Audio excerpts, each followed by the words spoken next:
guys, welcome back to another video. So today is Thursday. Yeah, it's Thursday. I got home yesterday. Bacon is sleeping on the floor. Actually, she's sleeping on her bed that's on the floor. I'm at home, and her leash is on my foot. I can't speak. She's dreaming, and Tigger, my cat Tigger, is like literally. Let me turn the camera on. So I don't know if you guys can see her. It's kind of weird angle. Let me just. Viewfinder. Focus on lock. Image. Okay. I don't know if you can see her. People. Text. 0 hours, 0 minutes, and 34 seconds. Why are we talking? Okay. So Tigger is like behind me with her head up in the air. Say hi. No? Okay. She's scratching herself. Take picture. Button. Stop record. Okay, there we go. Sorry. To make sure we're still recording. Yeah, so I want to make this short video to tell you all that some of my fears and worries about fieldwork that's coming up. So I finished my first semester of OTA school yesterday. I did my finals. I think I passed them all. I guess we'll see. And so next semester we have a fieldwork. We have 2 fieldworks, 1 week long a piece. One in the spring, one in the summer.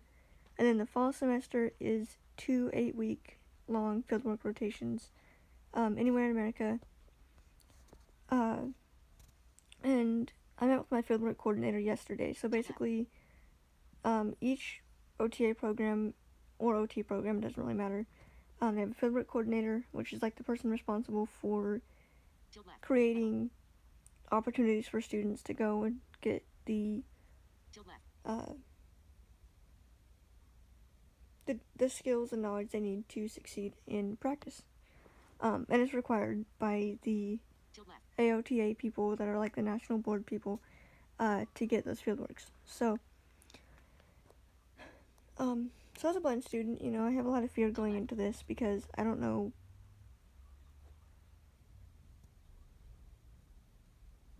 Sorry, I thought someone was coming. We have a long driveway, so everything kind of echoes up here. Yeah, so anyway, trying to remember what I was going to say. Oh, so fieldwork, yeah. So, we have 2 semesters, or basically 2 1 week apiece, and then 2 8-week apiece fieldworks. So 4 fieldworks in total. And as a blind person, I have a lot of fear going into this. I think mainly it stems from just not having other blind people to talk to that are in the medical field. So if you're out there, you're blind, you're watching this, and you're in the medical field, like, comment or something so I can be like, hey, help me. Because going into this, like, I have a lot of questions and a lot of fears. And a lot of determination to do this, no matter what. It'd be nice to have some help from blind people. But anyway, so the whole point of this video, sorry, kind of rambling. So the fieldwork, like, you basically go into different facilities, and the whole goal is to get it very broad. So, because we're going in as entry-level OTA students. So basically, you go mental health, pediatric, long-term care, acute care, psychiatric, which that's mental health, rehabilitation, home health, those types of services. And there's clinics, hospitals, homes, like home health, group homes, nursing homes, things like that, assisted living. So different types of facilities. I met with the fieldwork coordinator yesterday, and one of the things that I have kind of mixed feelings about is, should I let the future people know that I'm blind? And I have kind of mixed feelings because, yes, I think they should know that I'm blind because it's voluntary. Like, they're volunteering to let OTA students come and have fieldwork at their facility. However, like, I think they should because they can accommodate me. They can figure out ways to accommodate. And so it's not fair for me going in, not having the accommodations I need, and then failing fieldwork, and then failing the program. However, I don't think they should get the choice to say no because I'm blind. Shield left. Because there are things I don't know how to do, like any other OTA student. Like we haven't gotten to the point of learning how to do transfers and other things like that. Level. So, it's gonna be different learning those as a blind person, but I can do it. Shield left. And I don't think people should get the choice to decide if they want a blind student. Like that shouldn't be their primary factor of deciding to take a student or not, is if they have a disability. However, like if they can't accommodate me, then Shield left. it's not fair for me to fail because I don't have the accommodations because they can't provide them. So yeah, so it's kind of mixed feelings. Because like in reality, like whenever I get a job, I'm gonna have to make that decision. Like, do I tell my employers that I'm gonna be blind or that I'm blind? Do I let them have the choice? Shield left. Because we all know, if you have a disability, you've ever tried to look for a job, or any kind of anything that you do in life, there are people out there who will come up with creative solutions to tell you no because of your disability. And they won't necessarily say they don't want you because of your disability. They'll figure out some way to imply that without actually saying those exact words, so you can't go back and sue them for it. And that's my worry, is that people, and I don't want to be like very rude to people that are not actually meaning this. It's whatever, it's their opinion. But even in the health facilities, there are people out there who don't believe that people with disabilities should be in the health field. So, like, this is my chance to prove to them, hey, just because I'm blind doesn't mean I can't do things. It may take me a little bit longer to figure it out. Like, I may not know how to do it, but give me a chance, Sorry, Beacon's snoring. So I'm getting a little distracted. Yeah. So, going into the health field, like, I want to have the same chance as everybody else, even if I have a disability. I want to have the chance to prove myself. So it's fair. It's only fair if the health field lets me do that. However, if they can't accommodate me, then it's not fair for them to let me go there, deal with that, and then fail the program. And then, of course, we get into the whole thing about how, like, I don't have the choice. I don't have the choice to be disabled. Like, I didn't choose to be disabled. I was born blind, and, people with other disabilities, they don't really get the choice. It happens. So why should the health field get the choice to decide if we're capable or not before they even meet us? Because we have other qualities besides our disability, and they shouldn't just base their judgment off our disability. Yeah, and then also, there's the fact that, as far as accommodations go, there's a misconception out there that employers think that they have to provide all these accommodations for anyone with a disability, and they're worried because they don't know how much it's going to cost, and they have all these things. And, there's services out there like vocational rehabilitation, state services like that will help employees with disabilities get these accommodations. However, there's the ADA, which is the Americans with Disabilities Act, and they are required to comply with those standards. The job sites which are basically, like if it's open to the public, like any health facility is open to the public for the most part, you have to be accessible. So that means, elevators, wide enough doors for people in wheelchairs, other basic accommodations that shouldn't be an argument. Like, you shouldn't get a choice to decide if you want to be accessible. So why should you get the choice to decide if you want a blind or any disability employee working for you?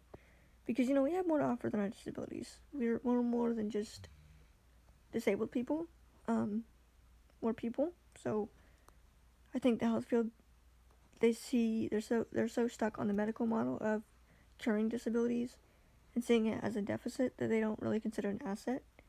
Um, and that they're very like Till left. stuck in their ways as far as not wanting to adapt things. So like for instance, I see through my hands and through my ears, so it may take me a different amount of time or a different way to access something.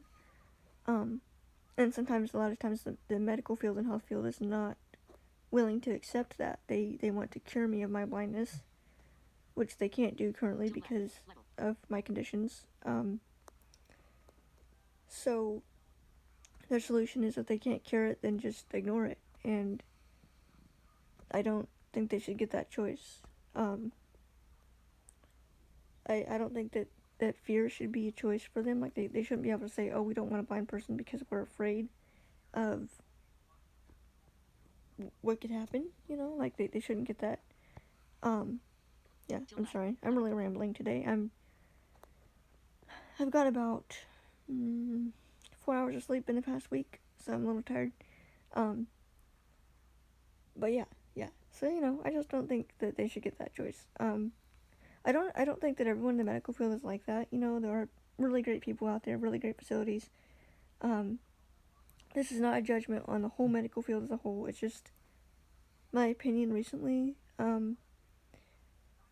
With some, I'm not going to say the names, but just some facilities that I've been working with recently, they don't understand that when they provide you with like printouts and stuff at the places, and we're like your health records and stuff, they're like, here's a printout, and I'm like, thanks, but can you email that to me, or can you put it in electronic format or something? And they're like, well, you can just have someone read it to me. And I'm like, no, like that's private information. Why would I want to have someone read it to me? Like that's my personal health information. Confidentiality, and they don't see confidentiality rules applying to people with disabilities, because the medical model says that cure is the only solution to disability. So their solution is basically, if you can't cure it, then you're helpless and just have someone else do it for you. Where I'm like, no, like let us have access to our health information. Let us read it. For example, let me use my computer and screen reader to read the documents. Provide it in an accessible format. Like, why is that so difficult for people to get? That if we have a disability, you're required to make things accessible, so do it.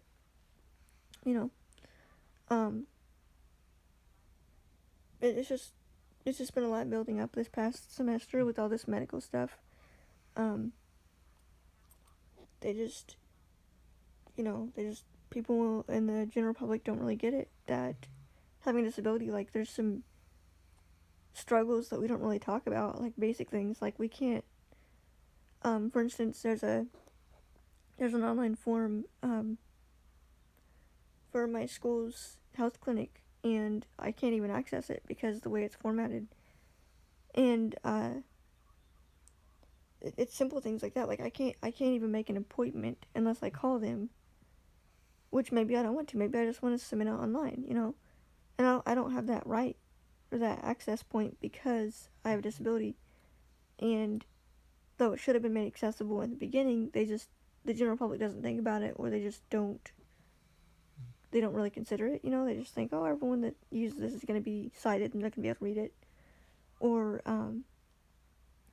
they just don't really think that people with disabilities are capable of even going to college, so therefore they wouldn't need the health clinic. So simple things like that. The medical model kind of upholds those things, that disabled people aren't equal to the rest of the world. And that's what makes barriers for disabled people as far as getting access to things. That kind of ranted into different categories. Basically, it was like my rant for the medical world. But yeah, like, these are these are real things that are happening to me right now. Um, and I'm only one person, so I can't do a lot because no one's gonna listen to just one person. Um, but if you're all out there and you have a disability of any kind and you see something that's inaccessible, uh, especially in the health field, because they're the health field and they're public, so make it accessible. Complain. You have the right to complain, and keep complaining, even whenever people think that you're crazy for complaining about one little simple thing. Just keep going, because eventually they'll listen to you. And if not, if it gets to that point, then sue them for it, because it is an accessibility issue, and the ADA says that all public accommodations, all public places are supposed to be accessible, and that includes health forms and anything that's open to the public, which would be internets, sites, and internet forms. So complain if it's not accessible. Find the people to complain to, and hopefully eventually it will get solved. That's just my struggle recently, because I'm going into the medical field, kind of, sort of. I guess OTA is kind of medical field. But I'm going to be involved in the medical field in my future job. So, simple things I want to make accessible, because OTA is all about rehabilitation. So, if myself as a therapist, eventual OTA student, therapist, whatever I choose to go into, if I can't even get access to the simple stuff, then how am I going to be if I don't even have let's say I choose not to complain about stuff, for myself, then how am I going to be a professional working with clients with disabilities? How am I going to be a good role model for them?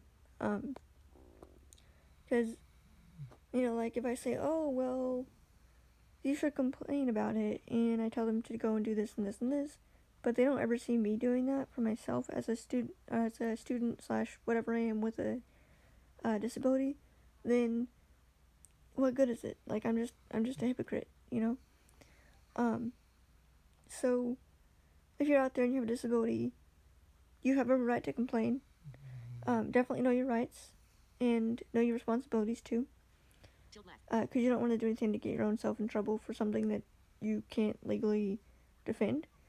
So make sure you read the ADA, you read all the standards, and you make sure you understand it before you go into lawsuit or anything, because it gets really complicated with disability law.